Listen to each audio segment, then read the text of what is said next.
कुछ नहीं मेम साहब, मैं तो बस झाड़ू लगा रहा था। अच्छा, झाड़ू लगा रहे थे या मुझे घूर रहे थे?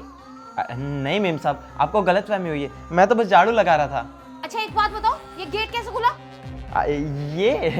ये तो हवा से खुल गया होगा, मुझे क्या पता।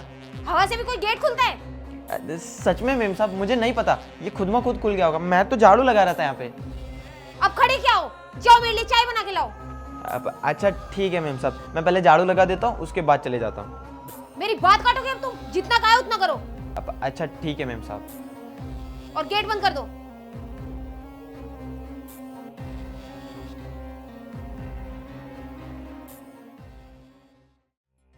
इसकी हिम्मत तो देखो, बोलता है गेट खुला हुआ था। मुझे याद है गेट मैंने बंद किया है। हवा से भी कोई गेट खुलता है? और कैसे घूर रहा था मुझे, जैसे खाएगा अभी। इससे मुझे बात करनी पड़ेगी। यार क्या नज़ारा था, क्या कमर थी और क्या बदन था। अब तो रहा नहीं जाता मीम साहब, अब तो ऐसा होता है कब आपको हासिल करूं, लेकिन कैसे करूं। हाँ, जादू की पुड़िया निकालनी पड़ेगी। इस जादुई पुड़िया से ऐसा काम होगा जिससे मीम साहब मेरी हो जाएंगी और मैं उनका। साहब आप ना मुंह देखते ही रह जाओगे।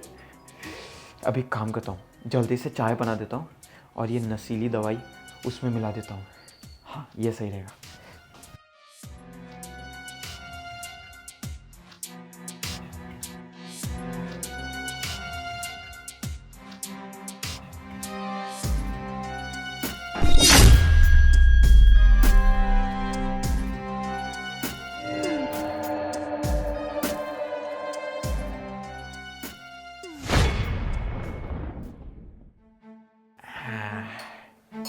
अब मिल गई है दवाई, अब ये मीम साहब पिएंगी, फिर वो होंगी बेहोश, फिर आएगा मज़ा। मैं चढ़ूँगा उन पे और फिर करूँगा उनको वो क्या कहते हैं, ब्लैकमेल। हाँ अब मज़ा आएगा।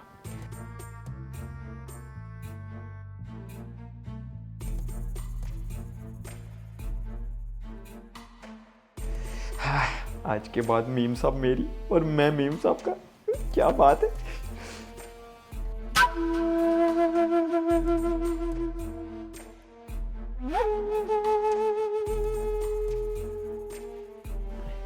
मीम साहब चाय रख दो तुम, मैं पी लूंगी। अरे मीम साहब ठंडी हो जाएगी। हाँ तुम रख दो ना, मैं पी लूंगी। पर मीम साहब ठंडी चाय मज़ा नहीं आता, अब गरम गरम पियो, बहुत मज़ा आएगा। नहीं मैं ठंडी पी लूंगी। अच्छा ठीक है, पर पी लेना ठीक है याद से। हाँ ठीक है मैं पी लूंगी। और सुनो ना, हाँ। मुझे तुमसे सुबह के लिए सॉरी बोलना था। सॉरी? अरे कोई बात नहीं, इसमें क्या सॉरी, आप मीम साहब हैं, वो सब चलता रहता है। नहीं मैंने तुम्हें सुबह डांटा था ना, इसलिए। हाँ वो चलता रहता है, पर आप चाय ज़रूर पी लेना ठीक है। हाँ मैं पी लूंगी। और वो खाने में क्या बनाना है? नहीं अभी कुछ नहीं बनाया है, जब बनाना होगा मैं बता दूंगी। अच्छा ठीक है, वो याद से पी लेना ठीक है। हाँ हाँ हाँ।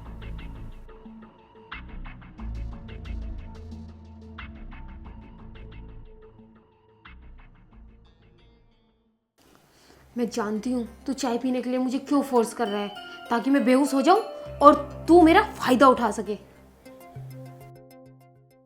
मैं ना एक काम करती हूँ, इस चाय को फेंक देती हूँ, उसको पता भी नहीं चलेगा।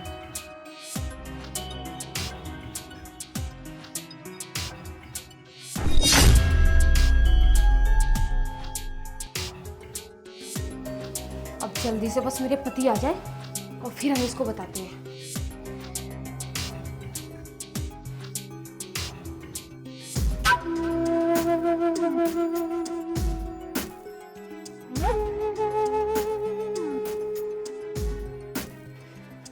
मेम साहब एक बात बताएं आपको, इतनी नज़दीक से ना किसी औरत को, नहीं नहीं, इतनी खूबसूरत औरत को पहली बार देख रहे हैं,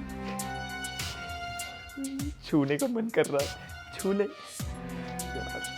अब पूछ क्या रहे हैं, हमने तो नशीली दवाई मिला दी, अब तो पूरा की पूरा हक हमारा ही है और मौका भी देखो, साहब भी घर पे नहीं है।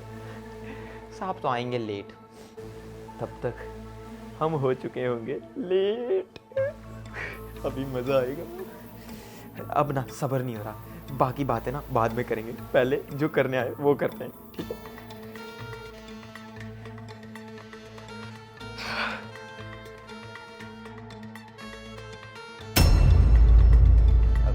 मेम साहब कहाँ हैं? मेम साहब यहाँ। साहब आप? हाँ मैं, क्या हुआ, इतना चौंक क्यों गया? नहीं नहीं साहब, ऐसा कुछ नहीं है। वो तो आप लेट आने वाले थे ना। कर क्या रहा है वैसे इस कमरे में तू? मैं तो वो चाय का कप लेने आया था। चाय का कप लेने आया था या चाय ने कितना असर दिखाया वो देखने आया था? ये क्या बोल रहे हो साहब आप? मुझे कुछ समझ में नहीं आ रहा। बकवास बंद कर, क्योंकि जो तूने उनकी चाय में बेहोशी की दवाई मिलाई थी ना, वो इसने मुझे फोन करके सब सच सच बता दिया। ओह, तो ये था इसका असली चेहरा। ये जब ही दरवाजा खोलकर मुझे घूर रहा था। बताओ क्या करने जा रहा है? बेहोशी की दवाई मिला दी इसने मेरी चाय में। मैं अब क्या करूं? मुझे तो बहुत डर लग रहा है। मैं ना एक काम करती हूँ, मैं अपने पति को फोन मिला देती हूँ।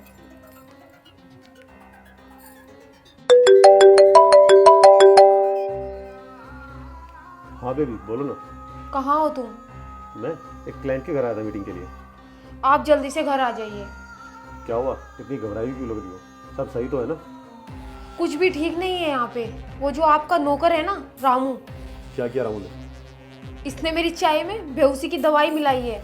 ये फायदा उठाना चाहता है मेरा, गलत करना चाहता है मेरे साथ। बस मुझे कुछ नहीं पता, आप जल्दी आ जाइए, मुझे बहुत डर लग रहा है। 2 कौड़ी के नौकर की इतनी औकात कि वो तुम्हारा फायदा उठाएगा? तुम घबराओ मत, मैं 15 मिनट में घर पहुंच रहा हूँ। तुम एक काम करना, जो चाय वो तुम्हें पीने के लिए देना, बस उससे नजरें बचा के कैसे भी उस चाय को फेंक देना, पीना मत। मैं 15 मिनट में घर पहुंच जाऊंगा। हाँ ठीक है, आप जल्दी आ जाइए प्लीज। हाँ हाँ डरो मत, मैं आ रहा हूँ घर पे। और आज उसकी वो हालत करूँगा ना, सोच भी नहीं सकता। उसको उसके किए की सजा मिलेगी। ओके, आ जाइए आप। कि 2 कौड़ी के नौकर की इतनी औकात कि ये अपने मालिक की पत्नी पर हाथ डालेगा। इसको तो मैं सबक सिखाता हूँ आज इसको इसकी औकात दिखाऊंगा। शर्म नहीं आती तुझे? इसीलिए तुझे काम पे रखा था हमने। तेरी गरीबी पर तरस खा के तुझे काम पे रखा था कि तेरा 2 वक्त की रोटी का जुगाड़ हो जाएगा, और तू जिस थाली में खाया उसी में छेद कर रहा था। पता क्यों किया तूने ये सब? साहब मुझे माफ कर दो साहब, मैं आगे से ऐसा कभी नहीं करूंगा साहब। नहीं, इसको माफ मत करना। अगर आपने आज इसको माफ कर दिया तो ये कल किसी और के साथ भी यही करेगा जो इसने मेरे साथ करना चाहा। सही कह रही हो तुम। तुझ जैसे इंसान को माफी नहीं मिल सकती, तुझ जैसे इंसान को मिलेगी सजा। जब तेरे को पुलिस के हवाले करूंगा ना, 4 डंडे पड़ेंगे, तब तेरी अकल ठिकाने आएगी। कि साहब अगर आप पुलिस के हवाले कर दोगे तो मेरे घर वालों का क्या होगा साहब? अब वो लोग तो रोड पे आ जाएंगे साहब। प्लीज मुझे माफ कर दो, एक मौका दे दो। ये सब तुझे है ना, ये गंदी हरकत करने से पहले सोचना चाहिए था, समझा? जब तुझे अपने घर वाले याद नहीं आए, और ये भी तो किसी की घरवाली है, इसकी इज्जत कुछ नहीं है। बस अपने थोड़े से मजे के लिए तो उसकी जिंदगी बर्बाद करने चला था। तुझे क्या लगा था तू ये पाप करेगा और बच जाएगा? साहब मुझे माफ कर दो साहब, पहली और आखिरी गलती समझ के माफ कर दो साहब। मैंने आज के पहले तो कभी गलती नहीं की ना, ये सिर्फ एक गलती समझ के माफ कर दो। मैं आज के बाद ऐसा कभी नहीं करूंगा। आज के बाद क्या, मैं अभी के बाद कभी नहीं करूंगा, और मैं कहीं भी कुछ भी नहीं करूंगा साहब। हर औरत को मैं अपनी माँ और बहन की नजर से देखूंगा। प्लीज मुझे माफ कर दो साहब। आप भी खड़े खड़े इसकी क्या बातें सुन रहे हो? जाओ इसको पुलिस के हवाले करो। वो तो अच्छा हुआ टाइम पे आप आ गई, वरना पता नहीं मेरे साथ क्या हो जाता। तुम सही कह रही हो, इसको उसके किए की सजा मिलनी चाहिए। इसको तो पुलिस के हवाले करना ही पड़ेगा। साहब मुझे माफ कर दो साहब।